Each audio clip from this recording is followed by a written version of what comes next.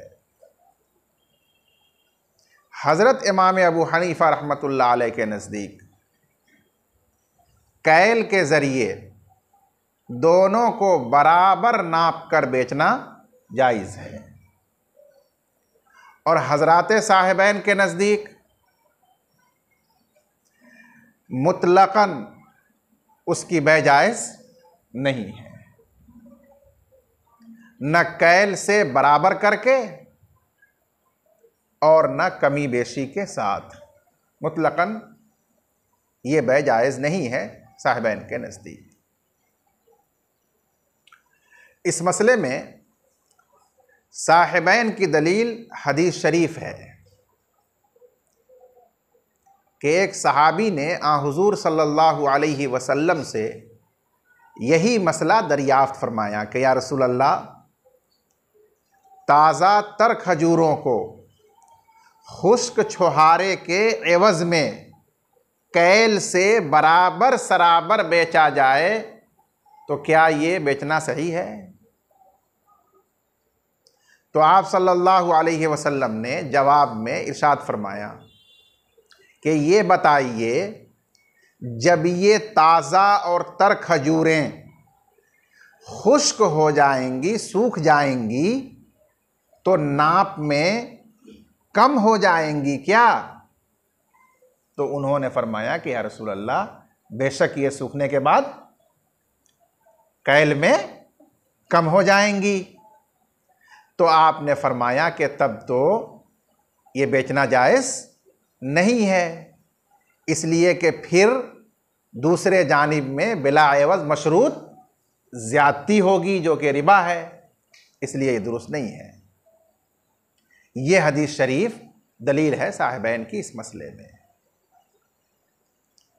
और हज़रत इमाम अबू हनीफ़ा रहमतुल्लाह अलैह की दलील हदीस शरीफ भी है और एक अक़ली दलील भी है। हदीस शरीफ ये है कि खैबर से आमिले खैबर ने ताज़ा खजूरें, तर खजूरें लाकर आपकी खिदमत में पेश की तो आपने उससे पूछा कि क्या खैबर की तमाम खजूरें इसी तरह ताज़ा और तर हुआ करती हैं? तो उन्होंने कहा कि नहीं या रसूल अल्लाह, खुश्क भी होती हैं, लेकिन हम खुश्क को एक सा को, खुश्क में से 2 सा को एक सा ताज़ा खजूरों के बदले बेच देते हैं, और चूंकि हमें यहाँ लाना है इसलिए हम यहाँ सिर्फ ताज़ा और तर खजूरें ही लाते हैं। तो आपने उन्हें मना फरमाया कि नहीं, ये जायज़ नहीं है, ये तो रिबा हो जाएगा 2 सा को 1 सा के एवज़ में बेचना। अलबत्ता आपने उसका जायज़ रास्ता बताया कि जितनी खुश्क खजूरें हों, रद्दी खजूरें हों, उनको आप पहले पैसों से, दराहिम व दनानीर से, नुकूद से बेच दीजिए, और जो नुकूद समन के तौर पर मिले फिर उन नुकूद से आप ताज़ा और तर खजूरें खरीद लीजिए और इस तरह सब लेके आइए। ये जायज़ रास्ता है, सही तरीक़ा है उसका। ये पूरी हदीस है।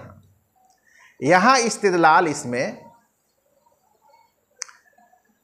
उस मसले से नहीं है जो आपने बयान फरमाया, बल्कि इस्तिदलाल इस बात से है कि आपने रुतब को देख कर फरमाया अवकुल्लु तमर खैबर हाकज़ा, क्या खैबर के सारे तमर इसी तरह होते हैं?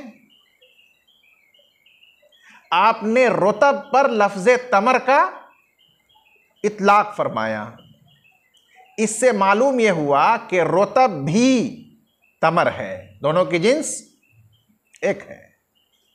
इसीलिए हुज़ूर सल्लल्लाहु अलैहि वसल्लम ने रुतब को तमर से जिक्र फरमाया, रुतब पर तमर का इतलाक फरमाया।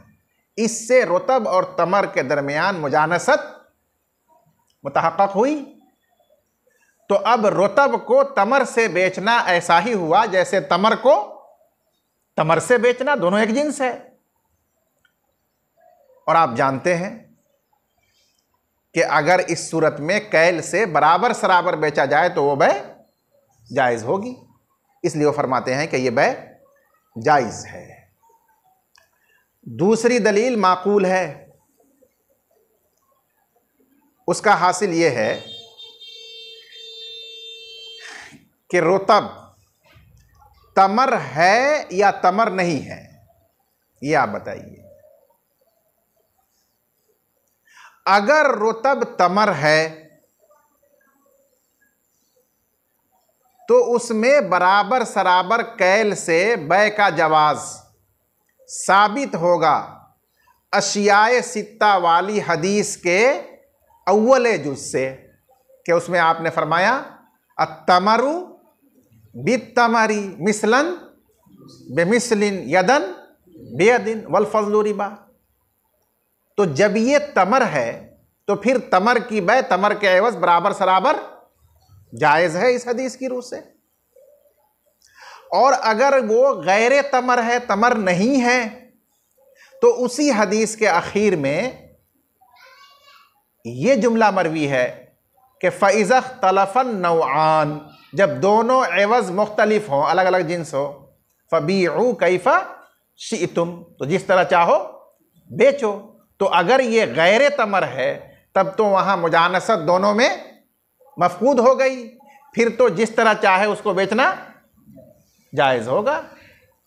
लेकिन एहतियात की बुनियाद पर बराबर सराबर तो बहरहाल जायज़ होगा। कमी ज़्यादती को अगर आप शुबहा की वजह से नाजायज़ कहें तो एहतियातन कम से कम बराबर सराबर तो हर हाल में जायज़ होगा। तो इसलिए आप उसको तमर माने या गैर तमर माने, बहरहाल उसका जवाज़ नस से साबित हो जाता है, इसलिए उसको नाजायज़ करार देने की कोई वजह नहीं है। अब रह गया उस हदीस का जवाब जो साहिबैन ने अपने मसलक के लिए रिवायत की थी, वो भी सही हदीस है। तो उसका जवाब साहिब हिदाया ने यह दिया कि उस हदीस की सनद में एक रावी है ज़ैद इब्ने अय्याश, ये मुहद्दिसीन के नज़दीक ज़ईफ़ हैं, यानी ये मजहूल रावी हैं, इनके अहवाल का इल्म नहीं है कि ये सिक़ात है या गैर सिक़ात है, मजहूल रावी है। और मजहूल रावी की रिवायत की हुई हदीस वो ज़ईफ़ होती है, उसको दलील बनाना, उससे इस्तिदलाल करना सही नहीं है। इसीलिए शेखैन ने उस हदीस से इस्तिदलाल नहीं किया। ये उसका साहिब हिदाया ने जवाब इरशाद फरमाया। अल्लामा क़ुदूरी ने फरमाया कि जायज़ है ताज़ा खजूरों को बेचना खुश्क छुहारे के एवज़ में बराबर सराबर यानी कैल के ज़रिए, इमाम अबू हनीफ़ा रहमतुल्लाह अलैह के नज़दीक। और साहिबैन ने फरमाया कि ये बै जायज़ नहीं है लिक़ौलिही अलैहिस्सलाम, क्योंकि अल्लाह के रसूल सल्लल्लाहु अलैहि वसल्लम ने फरमाया जब आपसे इसके बारे में दरियाफ्त किया गया, अनहु की ज़मीर का मर्ज अनहाज़ल बै, जब आपसे इसके बारे में दरियाफ्त किया गया, क्या फरमाया मक़ूला अव यनक़ुसु इज़ा जफ़्फ़, क्या वो रुतब ताज़ा खजूरें कैल में कम हो जाएंगी जब वो खुश्क होंगी? फ़क़ीला नाम, तो जवाब दिया गया कि जी हाँ या रसूल अल्लाह। फ़क़ाला, तो आपने फरमाया ला इज़न, तब तो नहीं। तब तो नहीं का मतलब कि तब तो ये बैजायज़ नहीं होगी। इज़न ऐ इज़ा काना कज़ालिका, ये मुज़ाफ़ इलैह जुमले को हज़फ़ करके उसके एवज़ में तनवीन लाई गई है इज़न पर, कि जब ऐसा है तो फिर ये बैजायज़ नहीं होगी।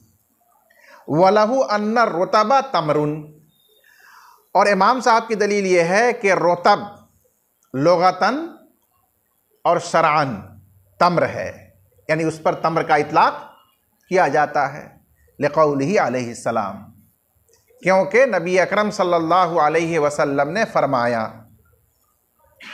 हीना उहदिया इलैहि रुतबन, जिस वक्त वो आपके सामने हदिया में पेश किया गया, दरहाले के वो ताज़ा खजूरें थीं, क्या फरमाया अवा कुल्लु तमर खैबरा हाकज़ा, क्या खैबर की तमाम खजूरें इसी तरह हैं? आपने रुतब के ऊपर तमर का इतलाक़ फरमाया, तो मालूम हुआ कि रुतब तमर ही की जिन्स से है। सम्माहु तमरन, आप सल्लल्लाहु अलैहि वसल्लम ने उस पर तमर का इतलाक़ फरमाया, उसको तमर से मौसूम फरमाया, तो बस एक ही जिन्स दोनों की हुई। व बैउ तमरी बितमरी जाइज़ुन लिमा रवैना, और तमर की बै, खजूर की खजूर के एवज़ मुतलक़न बराबर सराबर कैल से करके जायज़ है, लिमा रवैना, उस हदीस की वजह से जो हमने रिवायत की है। दूसरी दलील वलिअन्नहु लौ कान तमरन जाज़ल बैउ बिअव्वलिल हदीस, और इसलिए कि अगर वो रुतब तमर हो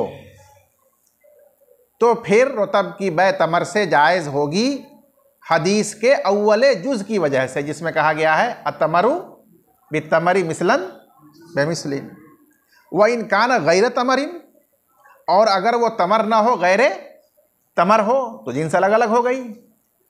फ़ब आखिरी ही, तो उसकी बै जायज़ होगी आखिर हदीस की वजह से, और आखिर हदीस क्या है? और वो अल्लाह के रसूल सल्लल्लाहु अलैहि वसल्लम का फरमान है उसी हदीस के आखिर में इज़ा इख्तलफ़न नौआनी फ़बीउ कैफ़ शिअ्तुम, कि जब दोनों नौ यानी दोनों एवज़ मुख्तलिफ हों जिन्स में, तो जिस तरह चाहो बेचो, यानी कमी बेशी के साथ या बराबर सराबर। हम कमी बेशी को नहीं ले सकते एहतियातन, लेकिन बराबर सराबर को तो ले सकते हैं। इसलिए हमारे नज़दीक बराबर सराबर इस आखिरी हदीस की वजह से बेचना उसको जायज़ होगा, नौ अलग अलग है तो ये मतलब है। उसके बाद उनकी हदीस का जवाब दिया व मदारु मा रवायाहु अला ज़ैद इब्न अय्याशिन, और उस हदीस का दारो मदार जो साहिबैन ने रिवायत की अपनी दलील में ज़ैद इब्न अय्याश पर है, यानी वही उसके मेन रावी हैं।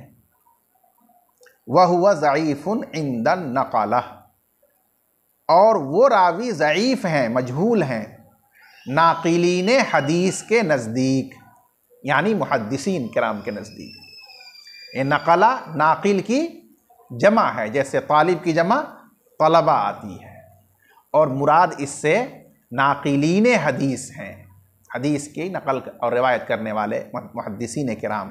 तो उनके नज़दीक ये रावी ज़ईफ़ है, मजहूल है, इसलिए वो काबिल इस्तिदलाल हदीस नहीं है। एक मसला और पढ़िए। क़ाला वकज़ालिक अलइनबु बिस्सबीबी यानी अला हाज़ल ख़िलाफ़ वल-वजहु मा बय्यनाहु वक़ील ला यजूज़ु बिल-इत्तिफ़ाक़ इ'तिबारन बिल-हिंतति al-मक़लिय्यति बिग़ैरि al-मक़लिय्यति। बस जो मसला अभी गुज़रा ताज़ा खजूरों की बै खुश्क छुहारे से, उसी के मानिंद एक दूसरा मसला है, अंगूरों की बै किशमिश के एवज़। तो ये अंगूर बमंजिले ताज़ा रसीले खजूर के हो गया, और ये जो किशमिश है उसी का सूखा हुआ दाना होता है, तो ये बमंजिले छुहारा के है। तो इसीलिए फरमाया कि अंगूर की बै किशमिश के एवज़ में इसी इख्तिलाफ पर है कि इमाम साहब रहमतुल्लाह अलैह के नज़दीक चूँकि ये मकील है, तो कैल से बराबर सराबर करके बेचा जाए तो वो बै जायज़ हो जाएगी। और साहिबैन के नज़दीक जब अंगूर सूखेगा तो बहुत ज़्यादा कम हो जाएगा कैल में, इसलिए उनके नज़दीक जायज़ ये नहीं होगी। क़ाला वकज़ालिकल इनबु बिज़्ज़बीब, और इसी तरह है अंगूर की बै किशमिश के एवज़ में, यानी अला हाज़ल ख़िलाफ़ी। ये कज़ालिक का मुशामला ज़ाहिर किया, यानी ये मसला भी इसी मज़कूरा इख्तिलाफ़ पर है। और दलील दोनों फ़रीक़ की वही है जो पीछे गुज़र चुकी। वल वजहु मा बय्यनाहु, और दोनों फ़रीक़ की दलील वो है जिसको हमने बयान कर दिया, उसी पर ये क़यास करते हैं इस मसले को। इमाम साहब ने जो हुक्म वहाँ फरमाया क़यास करते हुए वही हुक्म यहाँ भी फरमाते हैं, और साहिबैन ने जो वहाँ फरमाया उस पर क़यास करते हुए यहाँ भी वही फरमाते हैं। ये तो ज़ाहिर रिवाया है अहनाफ की। वक़ील ला यजूज़ु बिल इत्तिफ़ाक़, ये उसके मुकाबले में इस मसले में दूसरा कौल है बाज़ मशाइख़ का, और कहा गया है कि ये अंगूर की बै किशमिश के एवज़ बिल इत्तिफ़ाक़ जायज़ नहीं है, यानी साहिबैन के नज़दीक तो जायज़ है ही नहीं, इमाम साहब के नज़दीक भी जायज़ नहीं है, बिल इत्तिफ़ाक़ जायज़ नहीं है। अब इसकी दलील क्या है? इसकी दलील है क़यास, कि जैसे भूना हुआ गेहूं हो या कोई भी दाना हो, उसको बेचा जाए बग़ैर भूने हुए कच्चे दाने के एवज़ में। तो अब ये जो भूना हुआ दाना है ये भूनने की वजह से फूलता है, और जो बग़ैर भूना हुआ कच्चा दाना है वो फूला हुआ नहीं होता, इसलिए कैल में वो ज़्यादा समाता है और ये कैल में कम समाता है। तो बावजूद के कैल से बराबर कर लिया जाए लेकिन हकीकत में बराबरी नहीं हुई, शुबहा मौजूद है कमी ज़्यादती का, इसलिए जायज़ नहीं है।